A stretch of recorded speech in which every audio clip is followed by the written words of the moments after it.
Clôture de la 11e réunion à Bujumbura d'évaluation de l'accord cadre d'Addis Abeba, de l'accord de Nairobi, celui de Luanda et les rapports entre Félix Tshisekedi et Paul Kagame. Est-ce en s'étend vers la restauration de la paix à l'est de notre pays? Demande de l'ONG américaine Amnesty International de la levée de l'état de siège au nord Kivu et à Ituri. On en parle, mesdames, messieurs, fidèles téléspectateurs de Canal Congo Télévision. Bienvenue à votre émission Zoom que nous recevons ce soir. Monsieur Évariste Tshiswaka. Évariste Tshiswaka est cadre du parti politique Orange Cher Afiu Nonoboni, auquel je dis bonsoir et bienvenue. Oh, bonsoir, Monsieur Maxime. Merci beaucoup pour l'invitation et nous saluons tous les Congolais qui nous suivent ici au pays et à l'étranger. Et nos pensées vont directement vers nos compatriotes des Calais, au sud Kivu, qui ont été victimes de pluies diluviennes. On a parlé de plus de 400 morts. Et aujourd'hui, c'est une journée des deuil national. Nous sommes en train de compatir avec nos frères, alors toutes nos condoléances. Et par cette même occasion, nous voulons aussi interpeller le gouvernement provincial, pourquoi pas aussi le gouvernement national, et particulièrement les ministères de l'urbanisme, parce qu'on peut aussi éviter ce genre de dégâts. C'est vrai, ce sont des catastrophes naturelles, mais on peut réduire les dégâts si nous faisons bien les choses. C'est-à-dire si nous urbanisons nos villes, nos cités, je pense qu'on peut éviter les cas d'habitude. Lorsqu'il y a inondation dans notre pays, on déplore ces problèmes de l'urbanisation. Oh, c'est ça. Nous avons Malgré bien qu'au-delà voulu, du fait que c'est une catastrophe naturelle. nous avons bien voulu nous habituer à ça. Mais sinon, les choses peuvent changer. Vous savez, quand on dit gouverner, c'est prévoir. On peut réduire. C'est vrai, les catastrophes naturelles, il y en aura toujours. Mais on peut réduire les dégâts. On ne peut pas compter plus de 400 morts juste pour une pluie qui Il y a n'était plus pas aussi... de voilà. 4398 disparus. C'est vraiment déplorable pour une pluie. Ce n'est pas un Une pluie séisme. torrentielle. Ce n'est pas un tremblement de terre comme on dit. Une pluie torrentielle. C'était une pluie torrentielle. Nous avons perdu beaucoup de personnes. Jusque-là, on compte plus de 400 morts. Alors, je pense qu'on peut réduire ces genres de dégâts. Et aussi, nous appelons aussi la conscience des Congolais. Vous savez, il y a certaines choses que nous-mêmes, nous sommes responsables. Il y a des endroits, normalement, on ne devait pas construire, mais il y a des gens qui construisent sur des caniveaux. Ils construisent dans des zones où il n'est pas permis de construire, mais en complicité avec les autorités locales.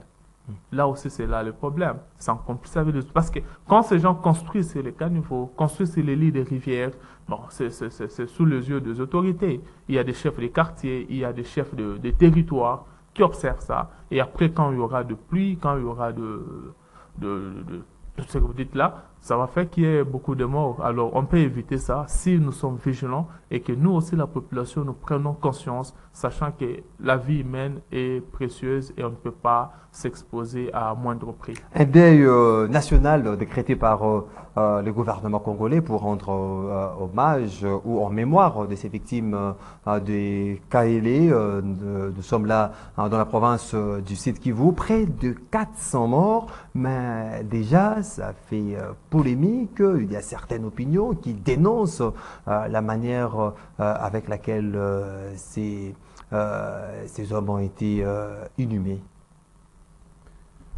Oh, c'est vrai, moi je ne veux pas trop m'atteler sur la manière dont les hommes ont été inhumés, parce que moi je toujours dis, c'est la vie qui est précieuse. C'est la vie qui est précieuse. C'est vrai, on doit penser à la dignité humaine, même après la vie, mais ce qui est important, c'était d'éviter cette mort, d'éviter qu'on ait trop de morts. Alors, sur la situation, les conditions de l'ère de l'inhumation, en tout cas, je ne préfère pas trop m'atteler là-dessus. Et bon, en fait, ce qui est vrai, ils ne sont plus. Que ce soit dans de bonnes conditions ou pas, ils ne sont plus, ce sont des vies humaines qui sont parties. Vraiment, nous sommes de cœur, hein, nous sommes de cœur avec à toute la population de la province du Sud Kivu, particulièrement la population des Calais, avec près de 400 morts. C'est vraiment énorme. Parlons-en à présent, Évariste Tshiswaka, de cette demande formulée par l'ONG américaine Amnesty International qui appelle le chef de l'État, Félix Tshisekedi, d'élever en toute urgence l'état de siège que juge inefficace sur terrain. Êtes-vous favorable à cette demande de l'Amnesty International?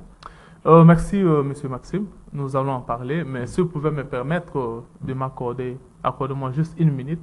Je voulais parler d'un sujet concernant la sécurité. Vous savez, je suis... des sujets isolés. Voilà. Si vous me l'accordez... Vous avez une minute. Merci beaucoup. Alors, je voulais parler ici parce que nous parlons parfois pour les sans-voix. Il y a les cas d'insécurité, les cas d'enlèvement qui se multiplient à Kinshasa. Plusieurs cas d'enlèvement. Et j'appelle ici nos services de sécurité, la police, les services de renseignement, police criminelle. En tout cas, on doit ouvrir l'œil et les bons pour essayer de coincer, pour essayer de limiter ces cas d'enlèvement. C'est vraiment trop fréquent à Kinshasa et la population vit maintenant sous la paix. On ne sait pas dans quel taxi il faut entrer. On ne sait pas dans quel taxi bus il faut entrer. Parce que apparemment c'est compliqué. Et puis quand on vous enlève, il y a ces malfrats appellent ces criminels, ils appellent calmement la famille avec ça revient numéro, aux prérogatives du vice-premier ministre, ministre de l'Intérieur, Peter Kazadi, qui a du pain sur la planche là. Alors je crois qu'il doit faire quand même preuve de compétence. Parce que il a du pain sur la planche. Oui, oui. La question d'embouteillage, enlèvement. Vu maintenant sous la paix. Insécurité, le banditisme urbain. Et on ne sait même pas tracer. Vous savez, ces criminels, qu'est-ce qu'ils font? Ils enlèvent la personne. Si vous n'avez pas l'argent, ils demandent le numéro de responsable de la famille.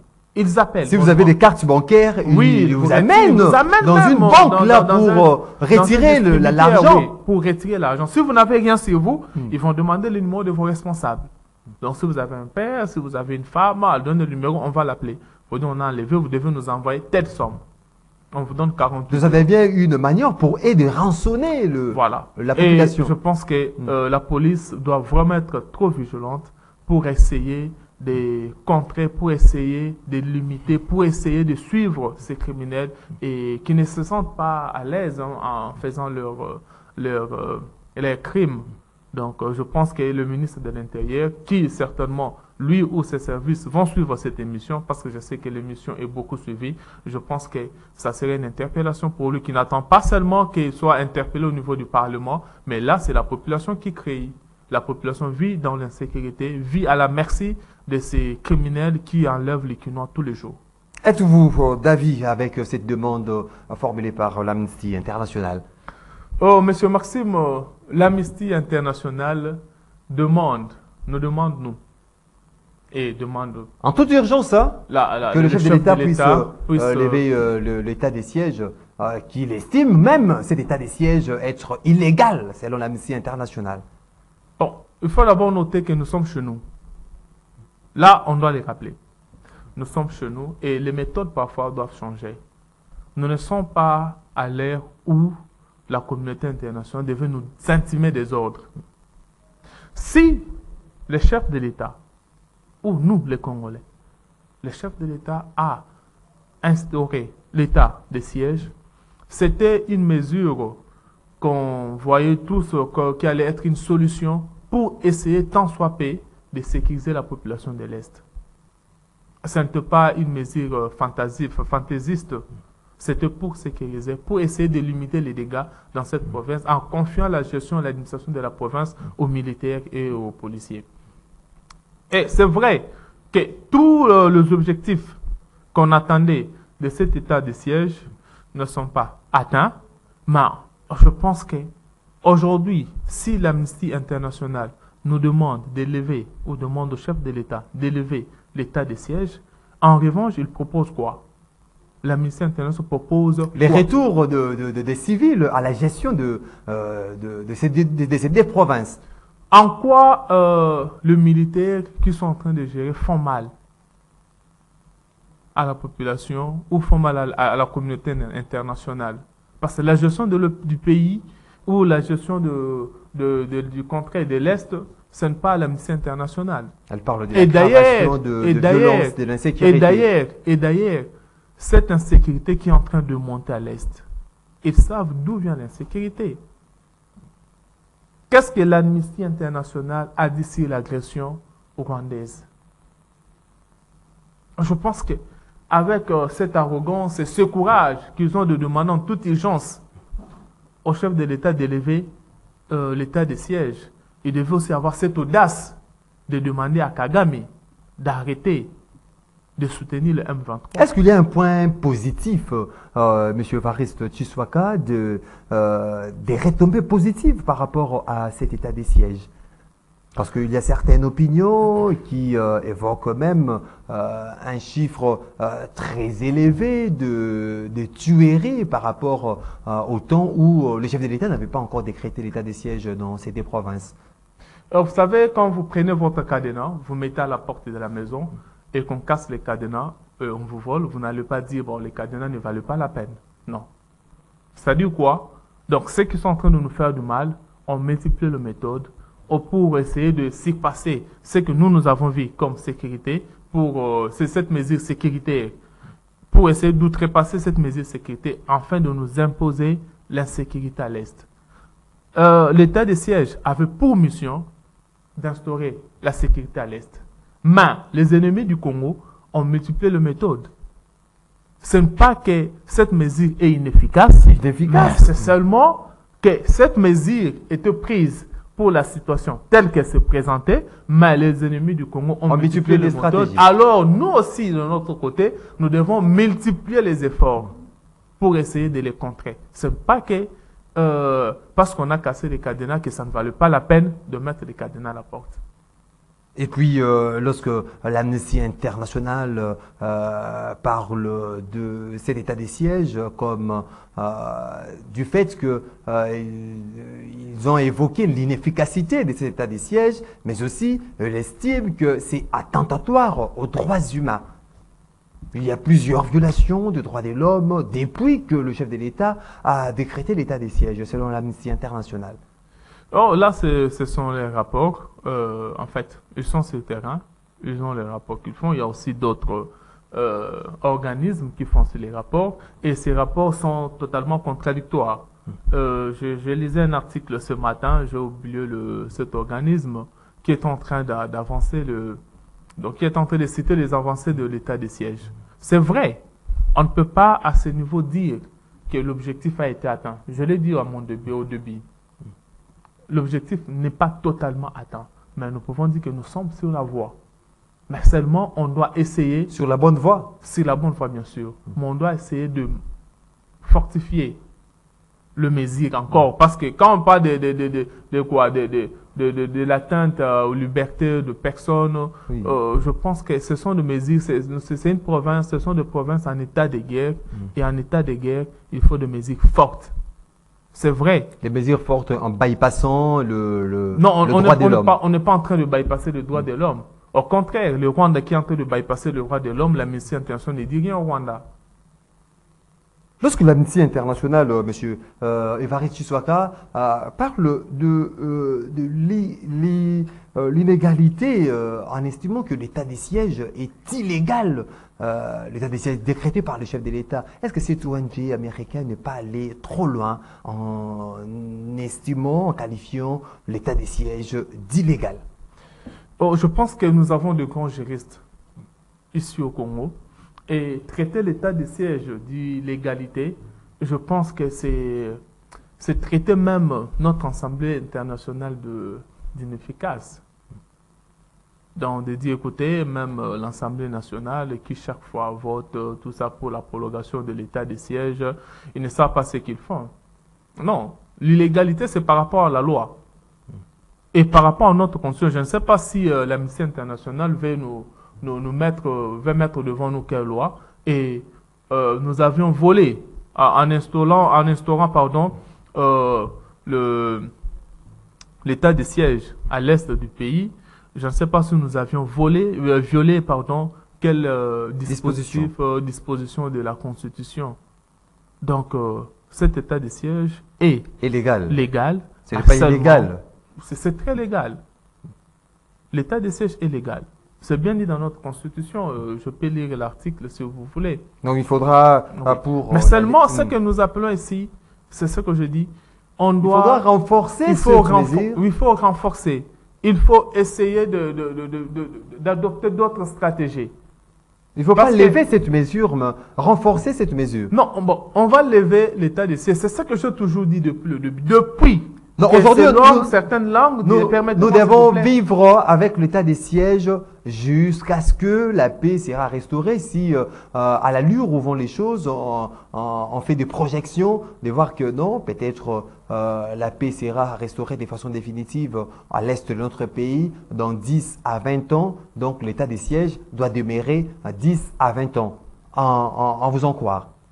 Vous savez, moi, je toujours dis et je le répète encore, s'il n'y a pas une autre stratégie qui pourra nous permettre de lutter contre l'insécurité à l'Est, je pense que c'est mieux que nous maintenons encore l'état de siège et que nous essayons de multiplier les stratégies, essayer de renforcer d'autres mesures pour que nous puissions atteindre l'objectif pour lesquels l'état de siège a été instauré à l'est du pays. Mais si, jusqu'à ce stade, nous n'avons pas encore, ou encore l'Amnesty internationale ne nous propose pas un autre plan, parce que nous sommes à la recherche de solutions. L'Amnesty internationale n'est pas plus touchée, ou bien ne pas directement touchée par les victimes de l'Est que nous-mêmes les Congolais. Nous sommes à la recherche de solutions. Si l'Amnesty internationale nous proposait aujourd'hui une solution très efficace que l'état de siège, je pense que on va refuser cette solution. Pourquoi? Mais si c'est seulement il faut lever l'état de siège pour rendre l'administration, la gestion au civil, espérons que cela pourra... C'est aussi la voix des élus du coin. Les élus du coin aussi, la position de l'Amnesty internationale corrobore avec cette volonté des élus du coin de lever cet état de siège. Monsieur Maxime, je ne veux pas rappeler ici que parfois, nous, Congolais, nous sommes assoiffés de pouvoir. Nous voulons bien gérer.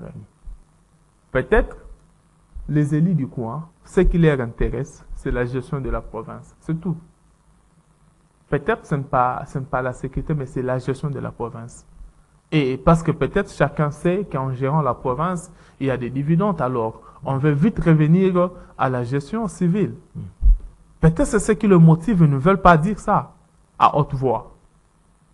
Parce que moi, je ne vois pas pourquoi les gens insistent pour que le pouvoir revienne aussi vite qu'on lève l'état de siège en ne proposant aucune autre mesure de sécurité pour la population. Donc, vous me démarrez dans cet état de siège. Les militaires qui sont malgré qu'il y a, on enregistre plusieurs morts pendant l'état de siège qu'on n'enregistrait pas, avant l'état de siège. Donc, nous devons continuer avec cet état des choses. Ce n'est pas qu'on enregistre plusieurs mois pendant l'état de siège. Ce n'est pas qu'on enregistre plusieurs mois avant l'état de siège. Écoutez, quand on a instauré l'état de siège, je pense qu'il n'y avait pas encore le M23. Il n'y avait pas encore le M23. Et avec la survenue de M23, je pense qu'on ne peut pas dire que c'est parce qu'il y a l'état de siège qu'il y a beaucoup de morts par rapport avant l'état de siège. Non, il faut voir le contexte, il faut faire l'analyse dans le contexte. C'est vrai, il n'y avait pas assez de morts avant l'état de siège, mais c'était dans quel contexte? Mais aujourd'hui, il y a le M23 qui tue. On risque de dire aussi qu'à Calais, les morts qui sont là-bas, c'est parce qu'on va comptabiliser pour dire tout ça, c'est l'état de siège. Non, soyons rationnels.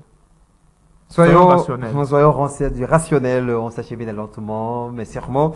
vers la fin de cette émission. Monsieur Évariste Tshiswaka, comme je l'ai annoncé au début de cette émission, clôture le week-end dernier de cette 11e réunion d'évaluation de l'accord cadre d'Addis Abeba, accord de Nairobi, celui de Luanda, avec la présence très remarquable du secrétaire général des Nations Unies, Antonio Guterres. On peut noter que, on peut dire aujourd'hui que un pas est fait par rapport à la restauration de la paix à l'est de notre pays, si on s'en tient aux différentes résolutions assorties de cette réunion. Oh, merci, Monsieur Maxime. Vous savez, parfois le problème, ce n'est pas l'évaluation de cet accord.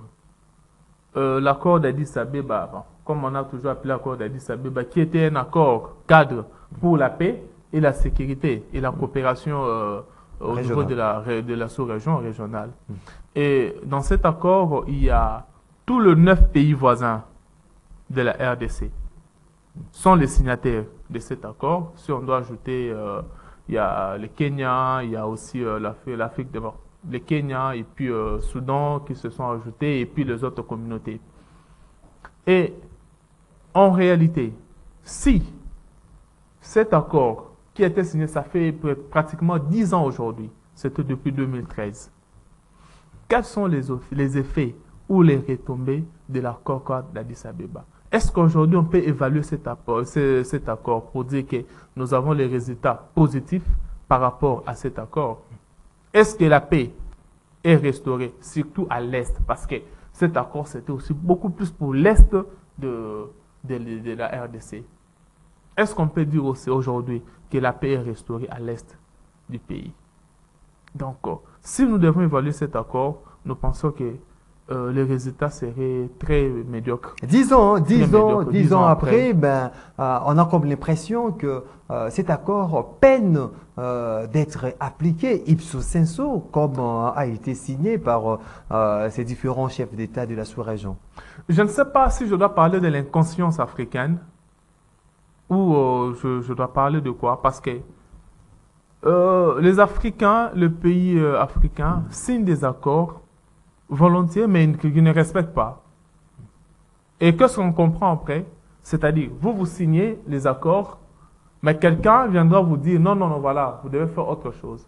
C'est-à-dire, les Africains sont beaucoup plus manipulés, permettez-moi le mot, manipulés par les Occidentaux. Et même si les pays africains se mettaient aujourd'hui ensemble, même si on va faire les États-Unis de l'Afrique, signant des accords, vous allez vous attendre qu'ils ne vont pas respecter les accords. Ils ne respecteront pas.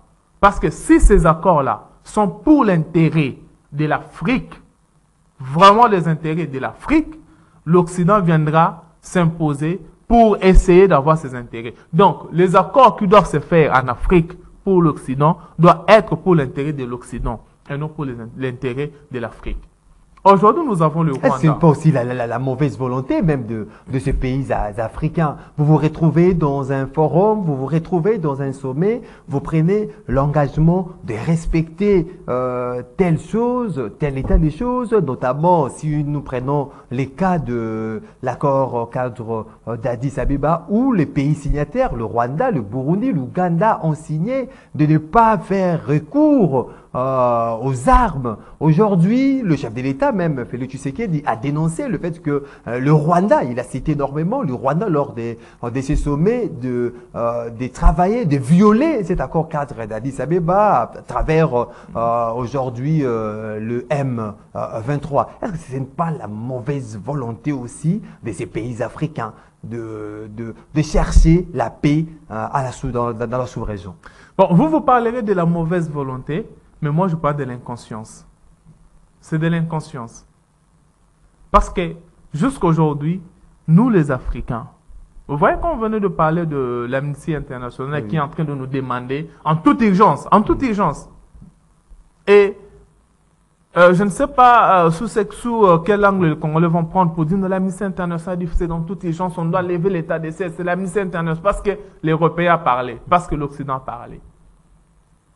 Et les Africains, quand ils se réunissent, pour les accords, malgré la bonne volonté, parce que quand ils réfléchissent, ce sont eux qui réfléchissent. Non, voilà, on doit faire ceci, c'est pour l'avancement de notre contrée, de notre sous-région. Et après la signature des accords, les Européens vont maintenant venir pour voir leurs intérêts dans cet accord. Leurs intérêts. Bien sûr. S'il n'y a pas les intérêts des Occidentaux, et ils vont dicter c'est ce qu'ils vont faire parce qu'ils savent que s'il y a la paix au Congo, vraiment la paix au Congo, les Occidentaux, les multinationaux ne vont pas vivre. Et l'insécurité au Congo profite à l'Occident, profite aux multinationales. Parce qu'ils savent que dans cette insécurité, ils vont quand même essayer de voler de l'or, voler le minerai, le cobalt, ils vont prendre ça un peu gratuitement. Et peut-être le Rwanda aujourd'hui, qui est en train de sous-traiter le M23, si on peut le dire ainsi, le Rwanda est aussi sous-traité par les autres grandes puissances. Et lui ne gagne peut-être qu'aussi des commissions. Comment quitter ces stades de l'inconscience des Africains pour avoir la conscience collective, pour l'émergence de ces continents africains? C'est d'abord par la prise de conscience, c'est-à-dire se dire que notre salut ne viendra pas d'ailleurs. Le salut du peuple africain viendra de l'Afrique. Et je sais que cela a un prix à payer, mais nous devons accepter au prix de ces sacrifices, payer ce prix. Kadhafi a payé ses prix. Vous savez, je ne voulais pas, je ne peux pas le dire ici. Le printemps arabe, ils ont payé ce prix. Mais nous devons payer encore le prix. Nous devons payer encore le prix. C'est-à-dire, il faudra nous n'aurons pas cette autonomie facilement. L'Occident ne nous lâchera pas facilement. Écoutez, en Europe, il n'y a plus de ressources. Ils ont besoin de nos forêts. On doit laisser nos forêts. Ils ont besoin de nos minéraux. Aujourd'hui, avec l'avancée de la technologie, ils ont besoin de cobalt. Et quel est ce pays occidental qui produit le cobalt en grande quantité? Ils ont besoin de l'or. Ils ont besoin du lithium. Surtout le lithium. Ils savent qu'ils doivent prendre ça au Congo. Pour créer mais ils ne veulent pas. Une batterie électrique. Voilà. Ils ne veulent pas négocier avec nous. Ils savent qu'ils doivent nous embrouiller. Et dans cet embrouillement, ils vont tirer leur profit. Mais c'est nous-mêmes les Africains. C'est nous-mêmes les Africains qui devons nous lever. Et là, je parle même à notre voisin de mauvaise foi, Kagame, qui dit reste, on ne peut pas faire confiance à Kagame qui pourra respecter un accord, non. Parce que s'il respecte l'accord, dit l'accord d'Addis Abeba, c'est au détriment de son pays. Au détriment de son pays. Mais oui, Kagame n'a pas de terre. Il a un problème de terre. D'abord, il a un problème de terre. Et toute cette quête qu'il est en train de faire, il cherche un peu d'espace. Mais seulement nous aussi, nous sommes dit, on ne vendra même pas. Non seulement on ne cédera pas, mais nous ne vendrons même pas. Donc, le Congo n'est pas à vendre. Le Congo n'est pas il y a à vendre. cette ONG, vous vous rappelez oui. Même cette ONG, le Congo n'est pas à vendre. Nous ne vendre. vendrons même pas 1 centimètre carré de notre territoire à Kagame. Lorsque vous parlez de cette question de vendre ou pas une portion de notre pays, les participants même dans ces sommets de Bujumbura ont réaffirmé le respect de l'intangibilité des frontières et l'indépendance politique du pays de la région. N'est-ce pas là une réponse déjà donnée à Paul Kagame avec ses dernières déclarations, faisant état d'une partie du Rwanda qui se retrouverait en RDC? Vous savez, ce qui m'étonne parfois, bon, ça ne m'étonne pas, on essaie de comprendre les choses telles qu'elles sont. Dans l'accord, il y a le Rwanda qui est signataire, mais il y a aussi les garants. Nous avons les Nations Unies, nous avons l'Union africaine, nous avons toutes les grandes communautés là, qui sont les garants de cet accord. Et pendant que le Rwanda, qui est signataire de cet accord, est en train de le violer, de torpiller cet accord. Voilà. Et qui sont les garants? Bayayet, Hein? Bon, ceux qui n'ont pas compris, le grand frère, les aînés, les puissants, l'Union nationale, les Nations Unies, l'Union africaine, SADC, CPGL, tous ces histoires-là. Et on est en train d'observer. Et même si, à ce sommet, qu'est-ce qu'on peut attendre de ça? Et c'est pourquoi moi, je toujours dis, nous devons nous-mêmes, revenons à ce que vous avez dit, nous devons nous prendre en charge. Se prendre en charge. C'est-à-dire, nous devons, à l'interne, essayer de multiplier des stratégies, essayer de nous organiser.